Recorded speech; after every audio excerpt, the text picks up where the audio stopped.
और मालिक के दरबार में आ ही गए हो तो फिर मालिक को समर्पित हो जाओ। जब उन्हें समर्पित हो जाओगे तो उन्होंने रामचरितमानस में लिखा, शरणागत को जे तजै हित अनहित अनुमान, ते नर पावर पापमय तिन्हि बिलोकत हानि। मनुष्य शरीर में भी यदि तुम्हारे संपर्क में कोई आता है, तुम्हारी शरण में कोई आता है, साधारण मनुष्यों की बात है, साधारण मनुष्यों में भी यदि कोई तुम्हारी शरण में आता है और आप ये सोचकर कि इसकी मदद हम करते हैं, इसको समय के अनुरूप इसका साथ हम देते हैं तो हमें भविष्य में कोई लाभ हानि हो सकता है, ये सोचकर अगर आप शरण में आए हुए की मदद करते हैं तो आप समझ लीजिए, ये सोचकर आप शरण में आए हुए को त्याग देते हैं, उसकी मदद नहीं करते हैं, तो आप समझ लीजिए तिन्हि बिलोकत हानि। ऐसे जीवधारियों को, ऐसे शरीरधारियों को देखने से भी पाप लगता है। हानि का मतलब पाप के भागी जाते हैं। देखो, ये कुछ बातें ऐसी होती हैं जो समय के अनुरूप ही बताई जाती हैं। गुरु महाराज कहा करते थे, भोजन भजन खजाना, खाना पैखाना, ये सब एकांत का है, इन पर किसी दूसरे की दृष्टि नहीं पड़नी चाहिए। क्यों? दृष्टि में ऐसी क्या बात है? दृष्टि पड़ने से क्या हो जाएगा? अरे भाई, दृष्टि पड़ने से ही तो सब कुछ होता है। आपसे कहा जाता है हाजिरी के समय आपकी दृष्टि दृष्टि से टकरानी चाहिए। इसी का तो सब खेल है। अंतर के भाव में नजरिया है और बाहर के भाव में नजर। जब तक देखोगे नहीं तब तक यकीन नहीं करोगे। और आपका नजरिया अच्छा है तो आपके भाव अच्छे होंगे और उसका आपको लाभ मिलेगा। और भाव नहीं है तो खूब मेहनत किया है, आपके पल्ले कुछ भी पड़ने वाला।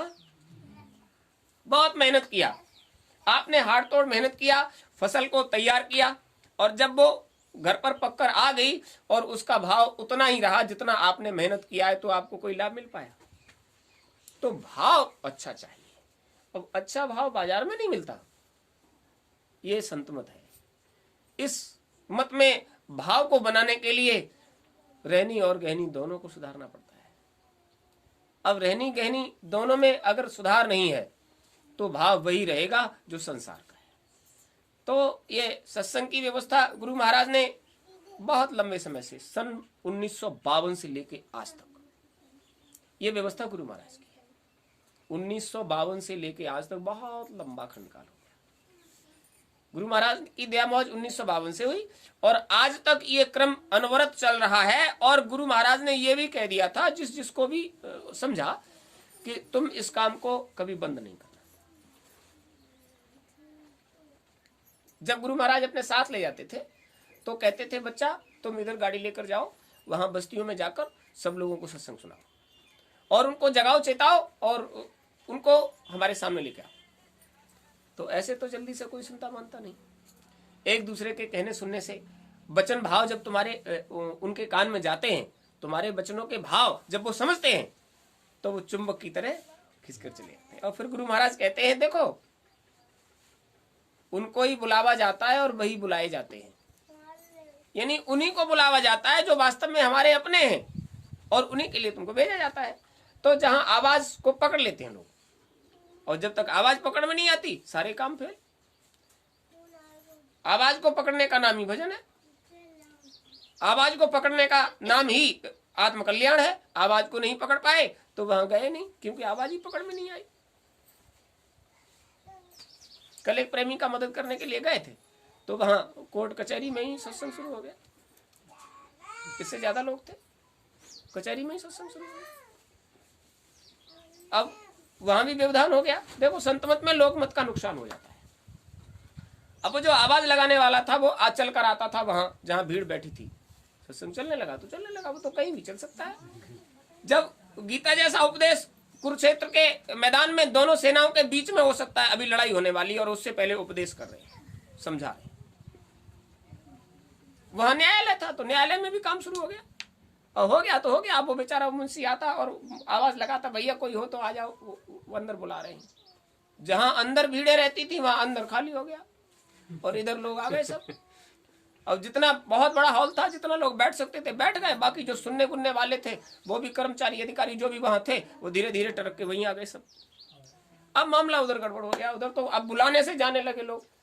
जहां अपने आप भीड़ रहती थी वहां अब बुलाया जाए, ढूंढे जा रहे हैं, उनको ढूंढ के लाओ, वहां वहां वो बैठे। तो ये मालिक का करिश्मा।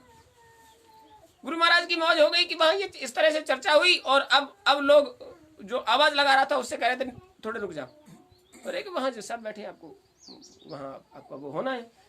तो अब समझ लीजिए, जब बात समझ में आने लगती है तो फिर ये दुनिया अपने आप ही छोटी पड़ जाती है। और जब तक बात समझ में नहीं आती तब तक ये दुनिया बड़ी और आप छोटे। तो गुरु महाराज ने देखो, इस संसार में आए हो तो अपना भला कैसे होगा ये सबको समझ में आना चाहिए। अगर आप अच्छे रास्ते पर चल पड़े हो तो आपको अच्छे रास्ते से घसीटकर अपने ही रास्ते पर लाने के लिए तो संसार तुम्हारे पीछे घूमेगा। किसी तरह से वही करने लग जाओ जो हम करते हैं। तुम अच्छे रास्ते पर मत जाओ। जहां जा रहे हो वहां की निंदा बुराई लोग करेंगे और बहुत समझाएंगे वहां क्या रखा है, लेकिन जो बात तुम्हारे जहन में उतर गई है वो उसके में नहीं उतरी है। अगर उसकी बात तुम पर प्रभाव कर गई इसका मतलब यह है कि तुम कच्चे थे, और नहीं प्रभाव किया तो इसका मतलब तुम पक्के हो। अब तुम किसी के बदलने से बदलने वाले नहीं हो। देखिए, एक बार एक महात्मा जी साधन तपस्या जो होता है महात्माओं का काम, जितना लंबे समय तक आप साधन तपस्या करोगे उतना ही बड़ा लाभ मिलेगा उसका। ये साधन तपस्या का मतलब क्या है? जितना लंबे समय तक आप साधन में बैठोगे।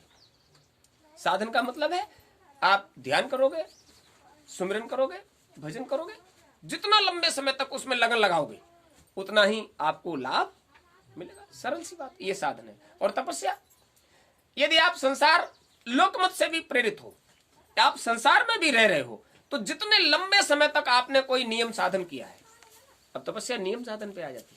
जो भी नियम बनाया है और जितने लंबे समय तक आपके पास है उतना ही पावर आपके अंदर पैदा हो जाएगी। गांधारी ने आंखों पर पट्टी बांध ली थी, क्या वो विवाह से पहले भी बांधे हुए थी? नहीं, तब तो खुली थी।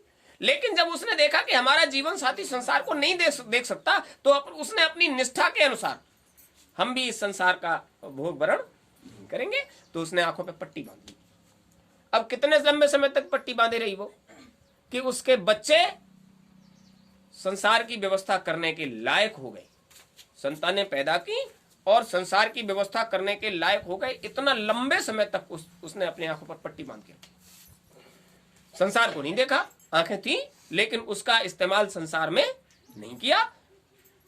क्या प्रभाव हुआ उसका इतना बड़ा प्रभाव हुआ कि अब आंखों की पट्टी खोलकर जिसे देखेगी, जिस भाव से देखेगी, उसी तरह का प्रभाव उस पर पड़ जाएगा। यह कहा कि हम आंखों की पट्टी खोलकर अगर दुर्योधन को देख लेंगे और हमारी दृष्टि उसके सर्वांग शरीर पर पड़ जाएगी तो वो वज्र का हो जाएगा, उस पर संसार का कोई हथियार काम नहीं।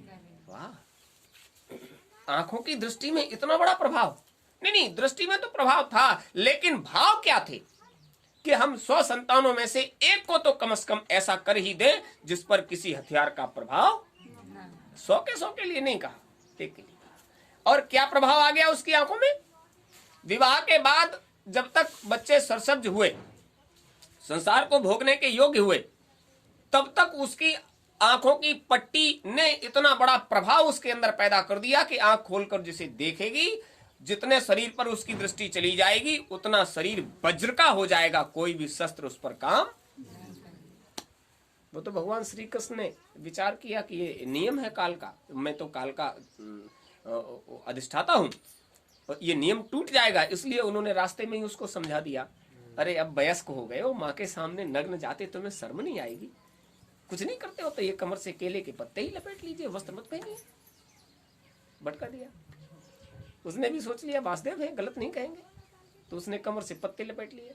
गांधारी ने जैसे ही पट्टी खोलकर उसको देखा, माथा ठोक लिया। अब जितने बदन पर दृष्टि नहीं पड़ी इतना ही कच्चा रह गया। और वही हुआ कि जितना बदन ढका हुआ था, भीम ने अपनी गदा से उसी शरीर को छत विछत कर दिया, उसी से उसका प्राणांत हुआ। आप अनुमान लगाइए, एक माँ के नेत्रों की ज्योति में इतना बड़ा प्रभाव आ गया कि वो अपने जिस भाव से जिसको देखेगी उसका वही हो जाएगा। ये क्या थी? 100 बच्चों की माँ। आंखों पर पट्टी बांधना इतनी बड़ी तपस्या हो गई।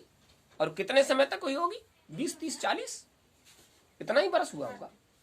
इतने समय में उसकी आंखों में इतना पावर आ गई कि पट्टी खोलकर जिसे देखेगी। तो अभी आप लोग जो मालिक से जुड़ गए हो, अब उसमें होता क्या है? एक प्रेमी ने तो थोड़े समय के बाद ही वो माला रख दी। अरे गुरु महाराज जी तो ऐसे ही, हमको बरस 2 बरस हम लगातार माला पकड़ के काम कर रहे हैं, हमें कुछ दिखाई नहीं देता, हमें कुछ सुनाई नहीं देता। अरे कुछ दिखाई सुनाई दे तो इसको हम करें, अब जब दिखाई सुनाई नहीं देता तो इसको क्यों करें? और उन्होंने वो माला ऐसे रख दी, कुछ नहीं, वैसे ही ढोंग है। महात्मा किसी का विश्वास नहीं तोड़ते। उन्होंने सोचा बच्चे ने बरस 2 बरस परिश्रम किया है, अब इसको ये तो पता नहीं कि अब तक का समय कितना गुजर गया। अब इतना समय गुजर गया, 108 युग बीत चुके, बीत तो 111 गए। इतना लंबा समय गुजर गया, तो इतने लंबे समय में आपने कितने कर्म कर्जे सर पर लाद लिए हैं जिनकी वजह से उधर उजाला नहीं होता, उधर दरवाजा नहीं टूटता, उधर का दृश्य दिखाई नहीं देता। तो पहले करो साफ सफाई। अब साफ सफाई नहीं की और वो चाहने लगे कि वो देवता आकर बैठ जाए, उधर का कुछ दिखाई सुनाई देने लग जाए, और उसी के लिए उन्होंने उठाकर माला पटक दिया। कहीं कुछ नहीं होता, वैसे ही ढोंग है सब।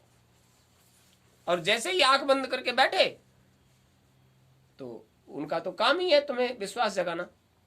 उन्होंने विश्वास जगाया, 2 लोग आए और उन्होंने बांह पकड़ ली और लेकर जाने लगे। वो दीन दयाल हैं, तुम दीन भाव से गए थे, तुम पर दया कर दी, वो अमूलक रास्ता खजाना आपको दे दिया, और ताला तोड़कर तुम खजाना न निकाल पाओ तो कोई क्या करे? अब यहां बात नहीं बनेगी, चलो उन्हीं के पास चलते हैं, अपनी बात वहां कहना और वो तुमको विश्वास दिलाएंगे।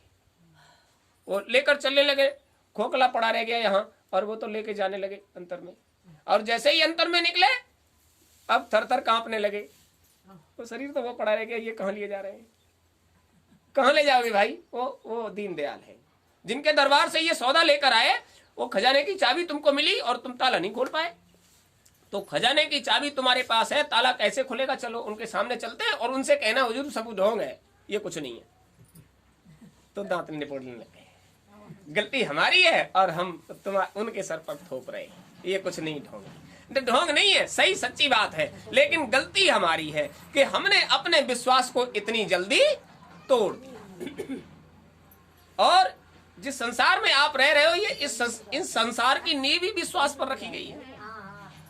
तो आप समझ लीजिए, इतना सब होने के बाद भी, और खान पान न सुधरने से, रहनी गहनी न सुधरने से रहे वहां के, और इतना परिचय देने के बाद भी और कोई परिवर्तन न होने का क्या मतलब है?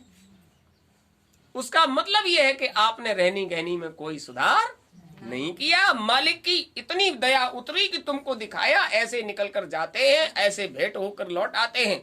तो जब ज्यादा हाथ पांव जोड़े, हमको छोड़ दो, आज के बाद ये बात हम कभी नहीं कहेंगे, चलो तुम्हारी मर्जी, वापस ले आए, शरीर मिला के पटका। और जब तंद्रा जागी तो साधन भजन के बाद अपनी पूरी बात बताई, भाई हमसे बहुत बड़ी गलती हुई। ऐसे प्रेमियों, ऐसे प्रेमी जिन्होंने ये स्वीकार किया हमसे गलती हो गई, तो आप समझ लीजिए इतना जल्दी विश्वास को तोड़ दिया, और वो भी गुरु के प्रति विश्वास को। जबकि गोस्वामी जी महाराज के मानस के पाठ को खुद करते और कराते हैं, और जिसमें लिखा है सदगुरु वैद्य वचन विश्वासा, संयम है न विषय की।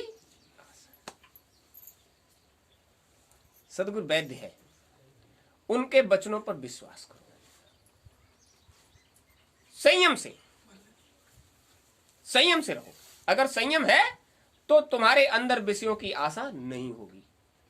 इधर जब आते हो तो विषयों संबंधी प्रश्न लेकर मत आओ, विषयों की आशा लेकर मत आओ। इस संसार के जितने विषय हैं वो सब विषय खत्म जहां होते हैं वहां से संत मत की शुरुआत। अब जब तक दैहिक दैविक भौतिक तापा, इन तीनों तापों का समन नहीं हो जाएगा, मतलब ये तीनों ताप शांत नहीं हो जाएंगे, खत्म नहीं होती कोई चीज, शांत हो जाती है। जब ये तीनों ताप शांत हो जाते हैं तब संत मत की होती है शुरुआत, तब आपका अंतर में आना जाना होता है। तो संत मत की शुरुआत होती है उधर से चलने पर, और उधर कभी चले ही नहीं और माला पटक दिया, तो इसका मतलब यह है कि तुमने वो काम नहीं किया और गुरु पर विश्वास भी नहीं किया। तो गुरु पर विश्वास भी करो और जिस काम को तुम्हें बताया है उसे भी करो, तो आप समझ लीजिए फिर तुम्हारे जीवन की कोई कमी नहीं खलेगी। क्यों खलेगी? जिस चीज की आवश्यकता होगी वो समय से पहले आपको मिल जाएगी। अभी अम्मा आई तो हमने अम्मा से पूछा, हमारे गुरु महाराज को क्या तुमने नौकर चाकर समझ लिया है? पहले आने पर एक देवी जी ने मत्था टेका और हमसे अपना पूरा दर्द सुनाया, हम इतने लंबे समय से वहां जा रहे हैं, हमको कोई लाभ नहीं हुआ। अरे भैया, लंबा समय लगता है लाभ लेने में। अब हम गुरु महाराज के दरबार में आए, गुरु महाराज हमारा जो काम बन जाए तो हम आगे कछु करें। अरे भाई, तुम संसार लेकर आए गुरु महाराज के यहाँ, तो आत्मकल्याण की चर्चा होती है। चलो ठीक है, गुरु महाराज स्वीकार करेंगे, क्योंकि उन्होंने कहा इधर भी देना पड़ेगा हमें, तब हम उधर दे पाएंगे। जब इधर देंगे तो विश्वास होगा, इधर देंगे तो विश्वास होगा, और जब विश्वास हो जाएगा तो तुम इधर आते जाते रहोगे, तो हम उधर भी तुम्हारा काम बना सकेंगे। मौज हो गई, उनकी मौज हो गई। जिस काम के लिए आए थे और बेटे की शादी हो गई, तो मिठाई लेकर आए गुरु महाराज को खिलाने। हमने कहा खूब खिलाओ भाई, तुम्हारा काम बना दिया है, हम तो इस बारे में ज्यादा जानते नहीं। गुरु महाराज को मिठाई खिलाया, सब लोगों को प्रसाद बटा मिठाई का। क्या गुरु महाराज खाने आते हैं? अरे आप सब लोग आ गए थे, वो मिठाई जो आया वो सबको बांट दिया, मिठाई खिला